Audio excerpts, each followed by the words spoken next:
નમસ્તે વિદ્યાર્થી મિત્રો, આજે આપણે ધોરણ 8 વિષય સામાજિક વિજ્ઞાન પ્રકરણ નંબર 7 આબોહવાકીય ફેરફાર એના વિશે માહિતી મેળવીશું. સૌપ્રથમ આપણે આબોહવા જે એને લગતી કેટલીક ટૂંકી વ્યાખ્યાઓ જે રહી, જેમ કે આબોહવાનો ફેરફાર, હવામાન, વાતાવરણ અને આબોહવા, આ બધા જે શબ્દો રહ્યા એની આપણે ટૂંકી વ્યાખ્યાઓ જોઈ લઈએ. તો સૌપ્રથમ આપણે જોઈશું વાતાવરણ એટલે શું. પૃથ્વીની ચારે બાજુ વીંટળાઈને આવેલા હવાના આવરણને વાતાવરણ કહેવામાં આવે છે. આપણે પ્રકરણ 2 ની અંદર આના વિશે માહિતી મેળવી. આ વાતાવરણ જે રહ્યું તે માનવ પ્રવૃત્તિઓને લીધે દૂષિત થઈ રહ્યું છે. કયા કયા કારણોને લીધે આ વાતાવરણ દૂષિત થઈ રહ્યું છે? તો જોઈએ, ઉદ્યોગો, કારખાના, પાવર સ્ટેશનો અને વાહનો દ્વારા વાતાવરણ દૂષિત થાય છે. આની પણ વિગતવાર આપણે માહિતી પ્રકરણ 2 ની અંદર જ મેળવી લીધી હતી. ત્યારબાદ આપણે જોઈએ તો આબોહવાના ફેરફાર એટલે શું. વૈશ્વિક તાપમાન વધવાથી તાપમાન, પવનની દિશા અને ભેજ વગેરેમાં જે ફેરફાર થાય છે તેને આબોહવાના ફેરફાર કહેવામાં આવે છે. ત્યારબાદ તમને એક કોષ્ટક જોવા મળે છે, જેમાં સૌથી વધારે વરસાદ, ગરમી, ઠંડી અને વિષમ સ્થિતિ અનુભવતા પ્રદેશ આપેલા છે. તો અહીંયા આવું કેમ છે એના પાછળના કારણો તમે શોધવા માટે પ્રયત્ન કરશો.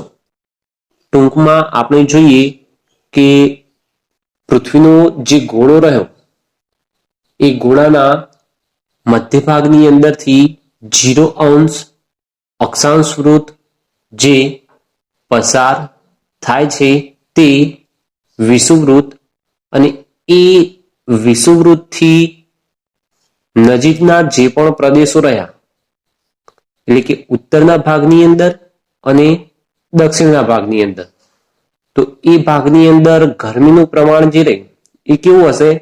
તો વધારે હશે.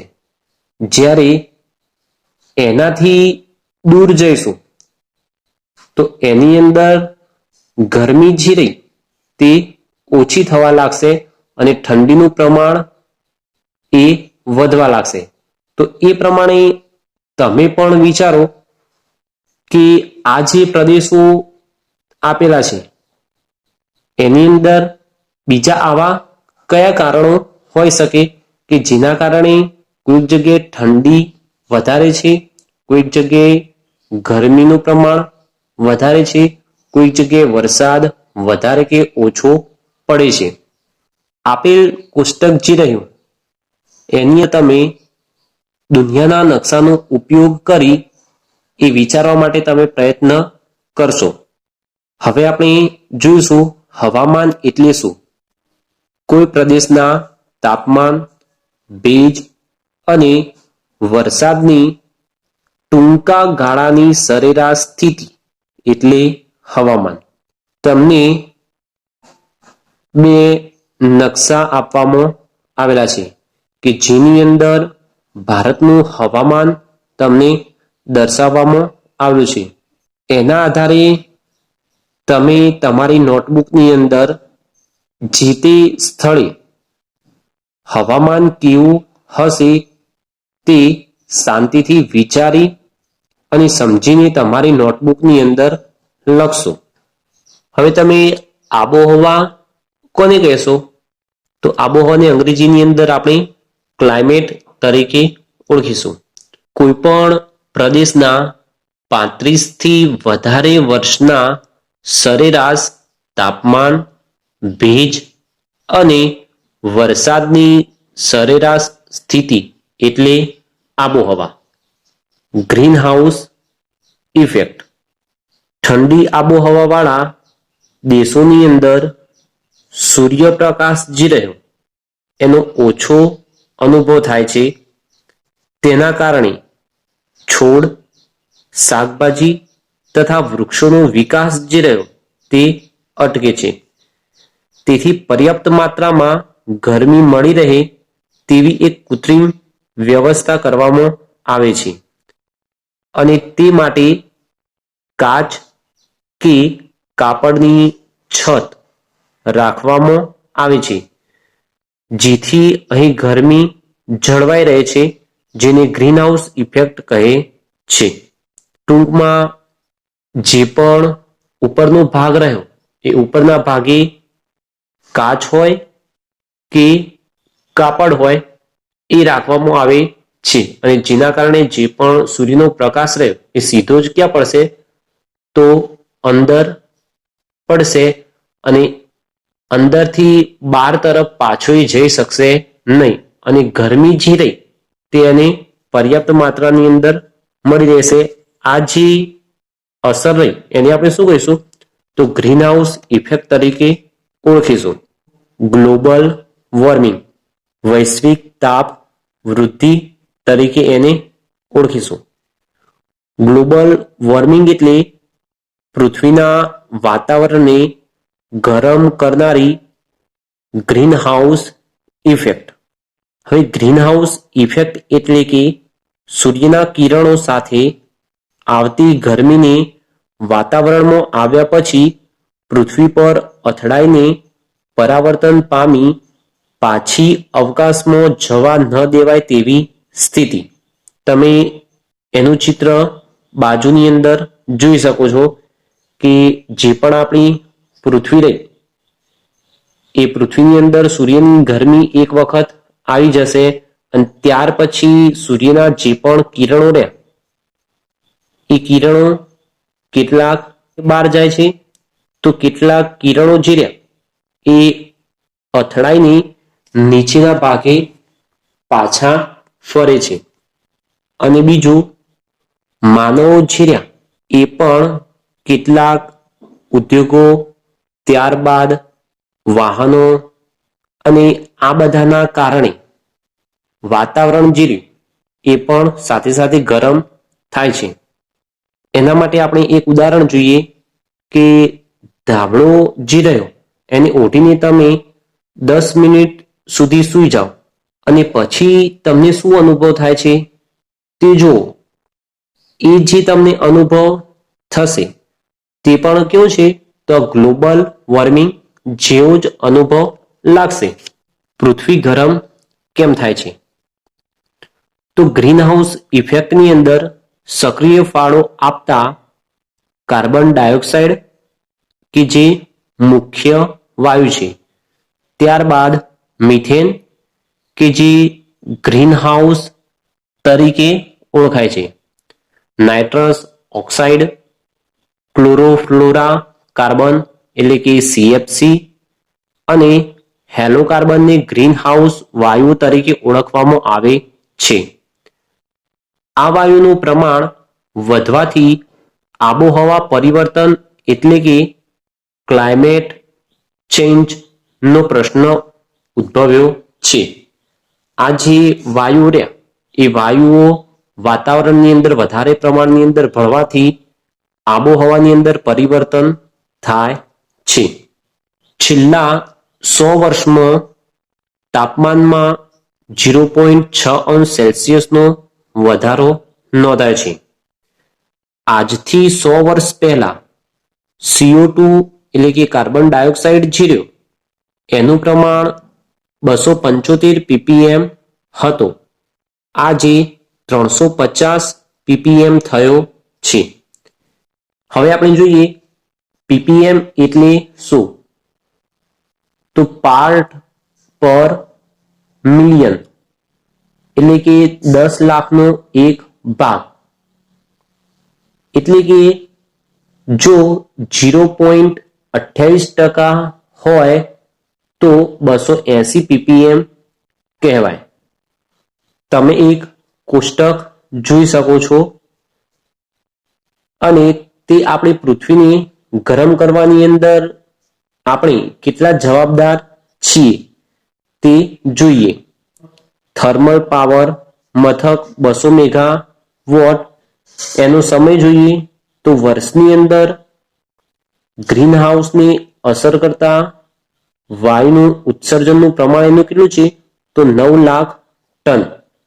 બીજું, મોટર કાર વાર્ષિક જોઈએ તો 17 કરોડ ટન. એસી સરેરાશ જો 2 કલાક તો 24 કલાકની અંદર 2230 કિલોગ્રામ ગ્રીન હાઉસ વાયુનું ઉત્સર્જન થાય છે. ટીવી 24 કલાક જો વાપરતા હોય તો 190 કિલોગ્રામ. ટ્યુબલાઇટ 24 કલાક ઉપયોગ કરતા હોય તો 88 કિલોગ્રામ. કમ્પ્યુટર 24 કલાક ઉપયોગ કરતા હોય તો 130 ગ્રામ.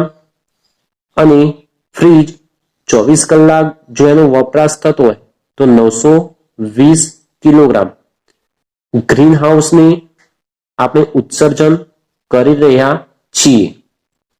વર્લ્ડ મિટિયોરોલોજિકલ ઓર્ગેનાઇઝેશન એટલે કે WMO એ વિશ્વ હવામાન સંસ્થા છે.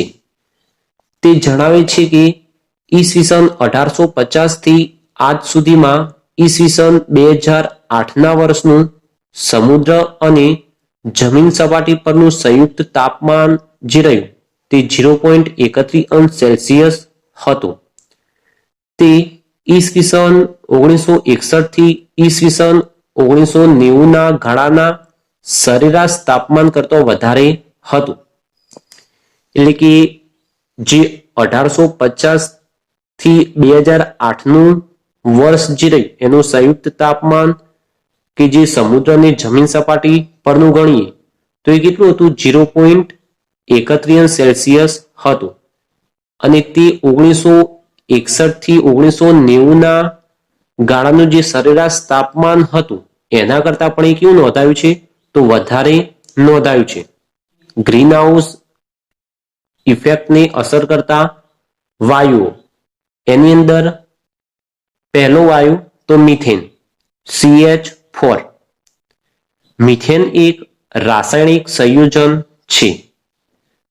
તે ઓક્સિજનની હાજરીમાં મિથેનને બાળતો કાર્બન ડાયોક્સાઇડ અને પાણી છૂટા પડે છે. ઈસવીસન 1750ની અંદર 315 ppm માંથી ઈસવીસન 2005ની અંદર 1764 ppm જેટલો ધરખમ વધારો થયેલો છે. આ મિથેનની અંદર વધારો નોંધાયો છે. કયા કયા કારણોસર આમ બન્યું છે એ આપણે જોઈએ તો પશુઓના ઉચ્છ્વાસ અને ચયાપચયની ક્રિયા દરમિયાન 14 કરોડ ટન મિથેન વાયુનું ઉત્સર્જન થાય છે. બીજું, ડાંગરની ખેતી દરમિયાન 15 કરોડ ટન, સેન્દ્રિય કચરો સડવાથી 7 કરોડ ટન મિથેન વાયુનું ઉત્સર્જન થાય છે. ત્યારબાદ જોઈએ નાઇટ્રસ ઓક્સાઇડ N2O ખાતરોના ઉપયોગ સહિત કૃષિને લગતી થતી પ્રવૃત્તિઓથી વાતાવરણમાં નાઇટ્રસ ઓક્સાઇડનું પ્રમાણ જે રહ્યું તે વધે છે. નાઇટ્રસ ઓક્સાઇડનું પ્રમાણ 270 ppm થી વધીને હાલ 319 ppm થયું છે.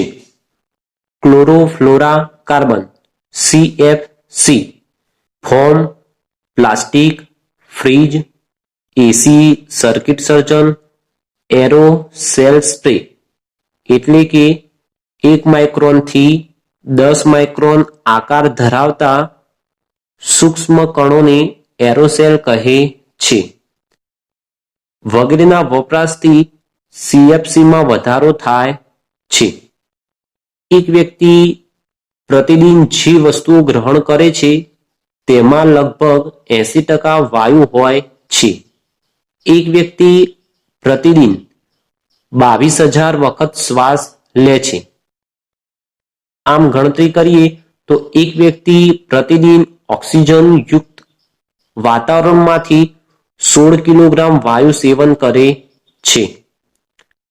બીજું, 23 જાન્યુઆરી 1995ના યુનોના સંયુક્ત ઠરાવથી દર વર્ષે 16 સપ્ટેમ્બરને ઓઝોન દિવસ તરીકે ઉજવવામાં આવે છે.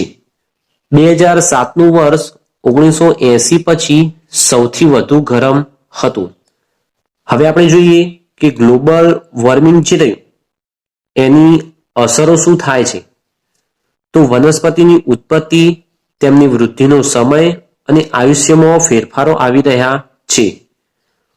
પક્ષીઓની અમુક જાતિઓ લુપ્ત થઈ રહી છે, દાખલા તરીકે ચકલી અને ગીધ. હિમાલયની 2000 નદીઓ પીગળી ગઈ છે કે જે તમે ચિત્રની અંદર જોઈ શકો છો. છેલ્લા 10 વર્ષમાં દુષ્કાળ, વાવાઝોડા, અતિવૃષ્ટિ અને પૂરની માત્રાઓ વધી રહી છે. જ્યાં વરસાદ વધુ પડતો હતો ત્યાં તેની માત્રા ઓછી થઈ રહી છે. રાજસ્થાન અને દુબઈમાં ભારે વરસાદનો અનુભવ, જ્યારે ચેરાપુંજીમાં અનાવૃષ્ટિ. ખેતીમાં કઠોળનું ઉત્પાદન ઓછું થઈ ગયું છે. જમીનમાં પાણીનું સ્તર ઘટી ગયું છે. હિમનદી પીગળવાથી સમુદ્ર જળ સ્તર વૃદ્ધિ થઈ રહી છે. સમુદ્ર કાંઠાના ધોવાણનું સ્તર વધી રહ્યું છે. તાપમાન વધતા માણસો ડિહાઇડ્રેશન અને કુપોષણનો શિકાર બનશે. હવે આ પ્રક્રિયા જે રહી તે શરૂઆત થઈ ગઈ છે.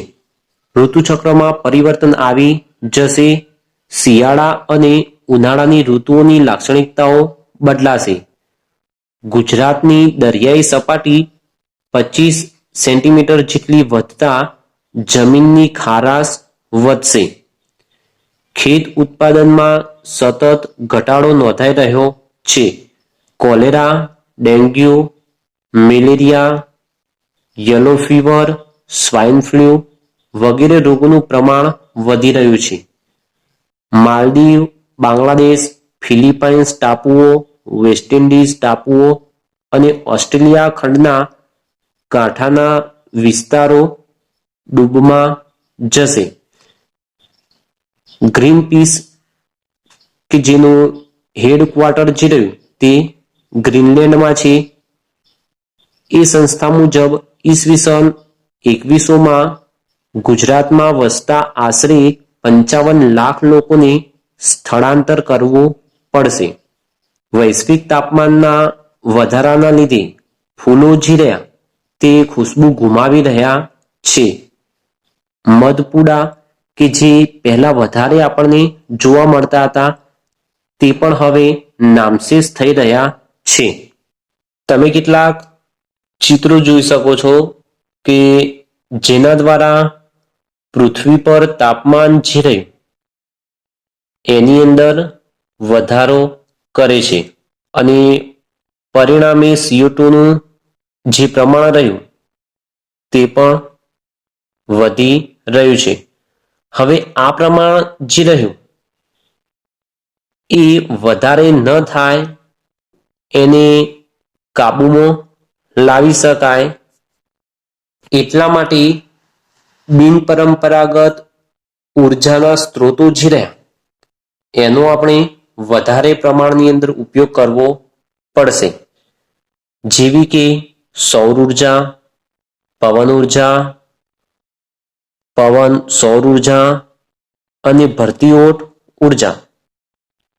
આના કારણે જે પણ કાર્બન ડાયોક્સાઇડનું પ્રમાણ વધી રહ્યું છે તેને આપણે શું કરીશું તો કંટ્રોલમાં એટલે કે નિયંત્રણમાં લાવી શકીશું અને પૃથ્વી જે રહી એને આપણે ગરમ થતી અટકાવીશું.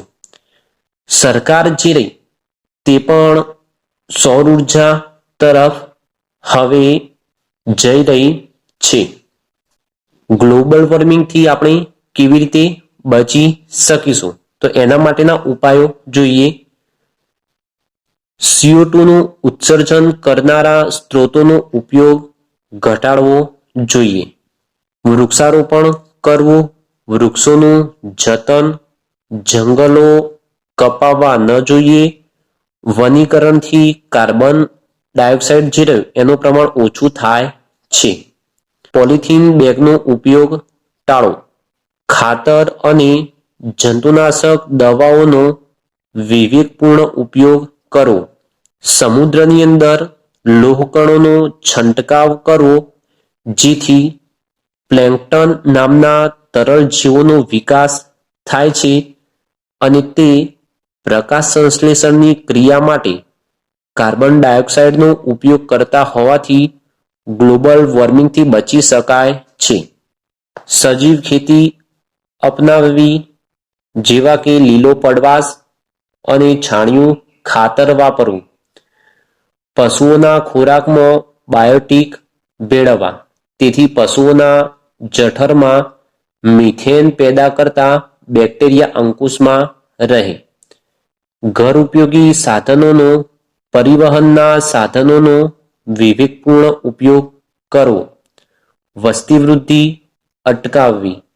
વીજળીની બચત માટે હવા ઉજાસ કુદરતી રીતે ઉપલબ્ધ બને તેવી વ્યવસ્થા કરવી. ઇકો ફ્રેન્ડલી કાગળનો વપરાશ વધારવો. ઘરની આજુબાજુ છોડ અને વૃક્ષોનો ઉછેર કરવો. કુદરતી સંપત્તિનો પેટ્રોલિયમ પેદાશોનો વિવેકપૂર્ણ ઉપયોગ કરવો. પાણીનો કરકસર ભર્યો ઉપયોગ કરવો. વરસાદી પાણીનો સંગ્રહ કરવો. CNGનો વપરાશ વધારવો. આપણે જે કાગળ જોઈએ છીએ, જે કાગળ લખવાની અંદર આપણે ઉપયોગમાં લઈએ છીએ, તે 1 ટન કાગળ બનાવવા માટે કઈ વસ્તુ કેટલા પ્રમાણની અંદર ઉપયોગી છે તે આપણે જોઈએ. તો એના માટે 4400 કિલોવોટ વીજળી, 30,000 લીટર પાણી અને 11 વૃક્ષોના લાકડાનો માવો વપરાય છે. તો આપણે કાગળ જે રહ્યો એનો પણ વિવેકપૂર્ણ ઉપયોગ કરવો. પર્યાવરણને બચાવવા વૈશ્વિક નીતિ.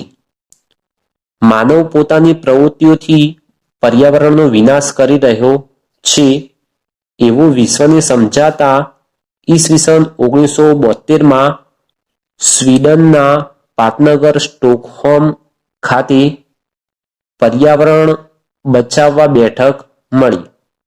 ત્યારબાદ બ્રાઝિલના રિયો ડી જાનેરો ખાતે પૃથ્વી સંમેલન પણ મળ્યું.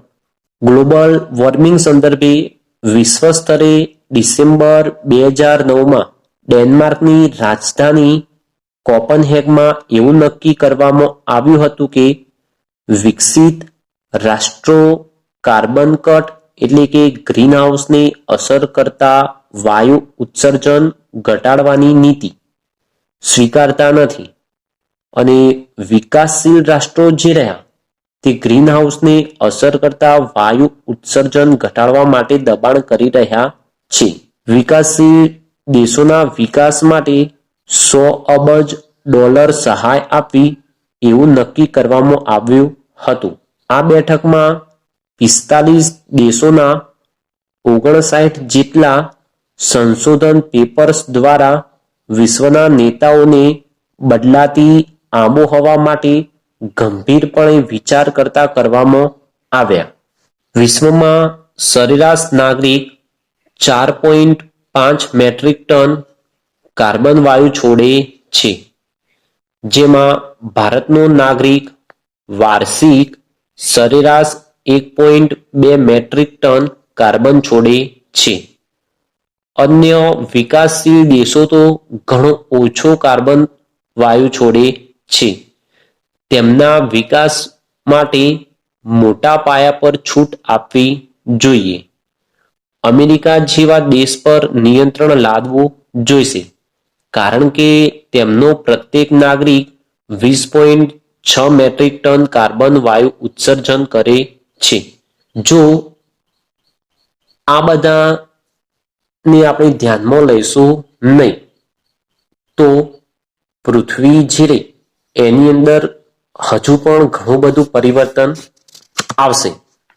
આમ ન થાય એ માટે આપણે વધારેમાં વધારે બિનપરંપરાગત ઉર્જા સ્ત્રોતોનો ઉપયોગ કરવો પડશે. અહીંયા આપણું પ્રકરણ 7 પૂર્ણ થાય છે.